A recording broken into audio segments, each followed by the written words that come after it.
ये घटना महाभारत युद्ध के बाद की है, जब अश्वत्थामा ने अभिमन्यु की पत्नी उत्तरा पर ब्रह्मास्त्र चलाया था। अश्वत्थामा के ब्रह्मास्त्र ने उत्तरा के गर्भ में पल रहे बच्चे को जला दिया था। तब श्रीकृष्ण ने अपनी दिव्य योग बल से उस मृत भ्रूण को पुनर्जीवित किया और उसकी रक्षा की। इसीलिए उस बालक का नाम रखा गया परीक्षित। युधिष्ठिर के स्वर्गारोहण के बाद परीक्षित हस्तिनापुर का राजा बने। उन्हें कलियुग का पहला राजा भी कहा जाता है, क्योंकि कलियुग का प्रारंभ उनके शासनकाल में हुआ था। राजा परीक्षित ने अपने राज्य में न्याय और धर्म का राज कायम करने के लिए भरसक प्रयत्न किए। पर एक दिन जब वे वन में भ्रमण कर रहे थे, उन्होंने एक भयावह दृश्य देखा। एक मनुष्य एक गाय और एक बैल को बेरहमी से पीट रहा था। सतह पर यह मात्र एक क्रूरता लग रही थी, परंतु उस गाय में पृथ्वी माता का अंश था और उस बैल में धर्म का, और वह बैल बुरी तरह घायल था। केवल एक पैर बचा था। जब राजा नजदीक पहुंचे तो वो मनुष्य कोई और नहीं बल्कि स्वयं कले था। राजा का क्रोध उमड़ पड़ा। उन्होंने गुस्से में कहा, यह क्या हो रहा है? तुम कौन हो जो निष्कपट जीवों को सताते हो? तुम्हें मेरे राज्य और मेरे प्रजाजनों को हानि पहुंचाने का अधिकार नहीं।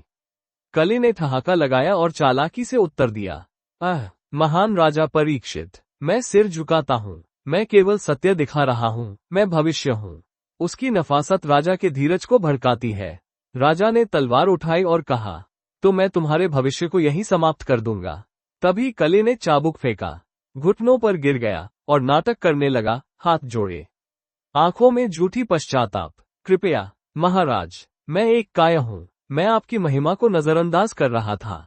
मुझ पर दया कीजिए। राजा की परंपराओं के अनुसार जिसने हाथ जोड़कर माफी मांगी हो, उसे नहीं मारा जा सकता था। दया दिखाकर राजा ने कलि को जीवन दिया और उसे रहने के लिए 4 स्थान बताए, जुआ, शराब, हिंसा और व्यभिचार। कलि ने आभार प्रकट किया पर कहा, महाराज, क्या मुझे एक और जगह मिल सकती है जहां मुझसे आसानी से किसी को ढूंढा ना जा सके? राजा की एक बड़ी भूल यही थी। उन्होंने कलि को सोने में रहने की अनुमति दे दी, और जैसे ही राजा परीक्षित ने राजसी मुकुट पहना, कलि का प्रभाव उनके ऊपर पर चढ़ने लगा। अहंकार और क्रोध ने उनके धर्म का आवरण ढक दिया। राजा के चेहरे पर थकान और चिड़चिड़ाहट दिखने लगी। एक दिन निर्जलता से बेचैन होकर वह जल की तलाश में निकले। वे एक ऋषि के आश्रम पहुंचे जहां वे ध्यानमग्न थे। ऋषियों ने उनकी पुकार का कोई उत्तर न दिया। कलि के प्रभाव में राजा ने आपा खो दिया और क्रोध में आकर एक मरे हुए सांप को उठाकर ऋषि के गले में डाल दिया। यह देख ऋषि का पुत्र श्रृंगी आग बबूला हो गया। वह दौड़ा, पिता के सामने खड़ा हुआ और क्रोध से बोला, जिसने मेरे पिता का अपमान किया है, उसे 7 दिनों के भीतर सांप के डसने से मृत्यु मिलेगी। और ठीक ऐसा ही हुआ। राजा परीक्षित ने अपनी एक भूल के कारण जीवन खो दिया। यही वह घड़ी थी जब कलयुग का प्रभाव संपूर्ण संसार में फैल गया।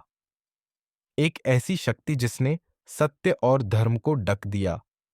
पर हमारी कहानी में यही संदेश है कि एक क्षण की कमजोरी, एक क्षण का अहंकार कितना विनाशकारी हो सकता है।